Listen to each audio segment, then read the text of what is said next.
Meu nome é Denison Ramalho, eu dirigi um filme chamado Morto Não Fala, que em inglês se chama The Night Shifter.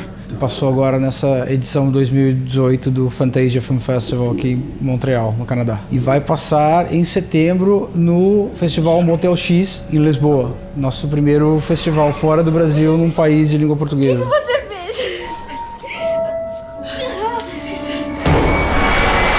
Acho que a audiência aqui no Fantasia Film Festival é muito especial, né? É a quarta vez que eu venho ao festival e eu sempre brinco dizendo que né, o público do Fantasia é condições ideais de temperatura e pressão para um filme, para um filme de gênero, porque é um público que está esperando um filme assim, que se entusiasma muito, recebe muito bem o filme. Então, se o seu filme é bem recebido no Fantasia, você pode ter certeza que você acertou em alguma medida, né? E a nossa sessão aqui foi muito, muito legal. O teatro estava lotado, vários aplausos em cena aberta, foi a premiere do filme, então foi legal ver as pessoas se assustando pra caramba pela primeira vez. No processo de criação do filme a gente está tão imerso que perdemos assim a percepção, né, do quanto o público pode se deixar envolver pelo filme. O filme tem uma certa dose de humor negro, assim, e ver que tudo que a gente planejou e trabalhou tão duro para alcançar deu certo, assim, as pessoas se assustaram na hora certa, foi incrível. O que foi? Tá olhando o quê? É a quarta vez que nós estamos aqui no Fantasia e as 3 vezes anteriores, com os 3 filmes com que eu estive aqui, né, todos eram filmes muito, muito macabros, muito escuros, assim, não tinham uma nota de humor. Morto Não Fala tem um pouco, assim. Foi inclusive um pedido da TV Globo de que deveriam haver notas de humor, mesmo que de humor negro, assim. E é um terreno inóspito, assim, que eu estou testando pela primeira vez, né, porque eu venho dessa história de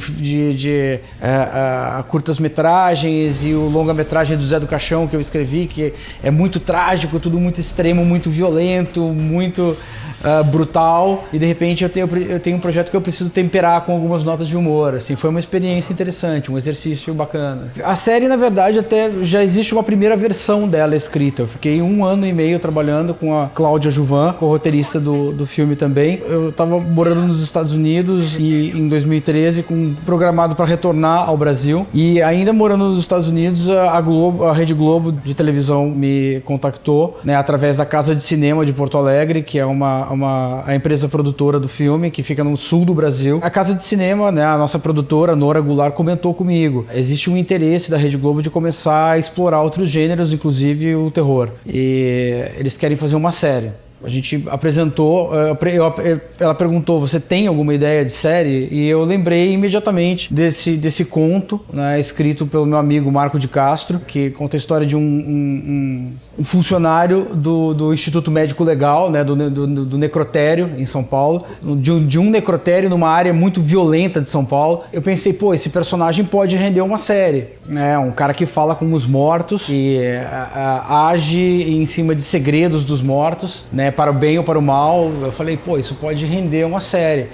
Eu e a Cláudia Juvan, então, em 2013, 2014, escrevemos uma primeira versão da série, que não chegou a ser realizada, porque a Globo decidiu que seria interessante a gente fazer um primeiro experimento no cinema. Vamos fazer o piloto da série, vamos fazer o primeiro episódio, que é um longa-metragem no cinema, e a partir daí a gente continua a trajetória do personagem. Mas já existe uma primeira versão da série escrita, e a gente pretende retomar agora para 2019 o projeto de uma reescrita da série a partir do filme, com possibilidade da gente começar a produzir ainda em 2019 e 2020. Eu prefiro o filme, acho que é um formato mais conciso, né, uma experiência mais intensa. Série muito legal, mas eu acho que eu ainda não encontrei um projeto ideal para a série para me apaixonar por formato. Já estive dirigindo séries no Brasil recentemente para a TV Globo, uma série chamada Carcereiros. Eu escrevi tanto essa série Carcereiros como uma série de terror chamada Supermax, que eu fui um dos 8 roteiristas, mas eu ainda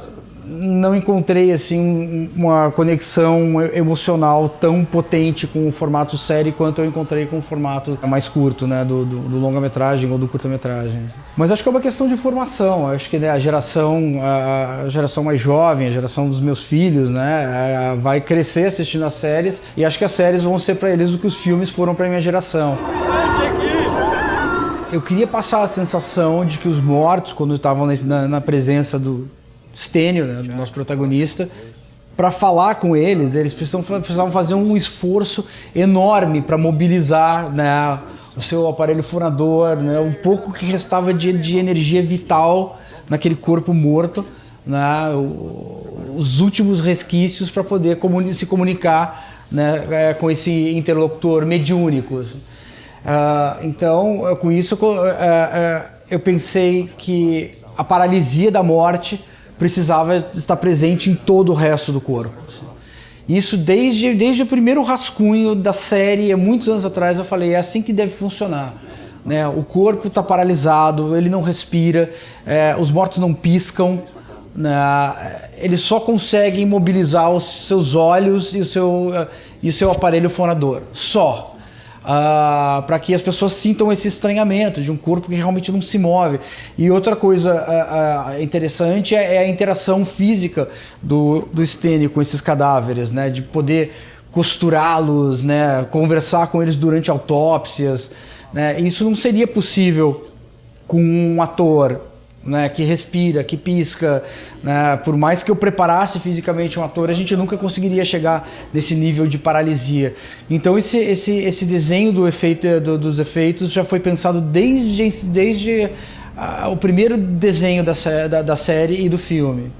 Eu acho que o fio condutor é a maldição dos mortos, que o que o personagem cometeu durante o erro, o pecado que o personagem cometeu durante o filme, ele precisa ser redimido, né, para que ele se livre dessa maldição, para que ele se livre dessa culpa e desses mortos que o seguem e que colocam toda a família dele em perigo, assim.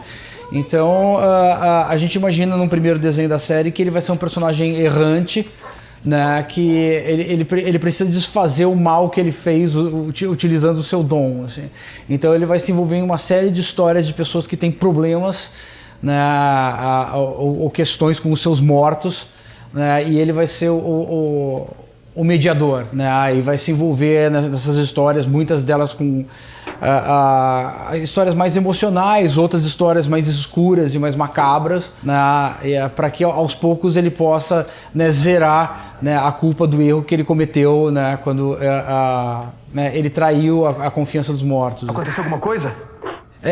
Eu já estive no Porto 2 vezes, mas para passar em outro festival, Santa Maria da Feira, Festival de Cinema Luso-Brasileiro. Já estive lá 2 vezes também com meus curtas-metragens de terror. Eu já vi alguns filmes, eu gosto muito dos filmes do Pedro Costa, né? Do Monteiro, né? Do Manuel de Oliveira, claro, né? Já assisti, eu gosto muito de um curta-metragem de terror português chamado I'll See You in My Dreams. O que está acontecendo um pouco agora no Brasil, no cinema brasileiro recente, é um certo intercâmbio, né, com profissionais de Portugal. Eu sei que o diretor de fotografia, o Rui Poças, né, ele acabou de fazer ele fez um filme de terror no Brasil que acabou de ser lançado, um filme chamado As Boas Maneiras, que é a história de um lobisomem criança. E ele foi o diretor de fotografia desse filme.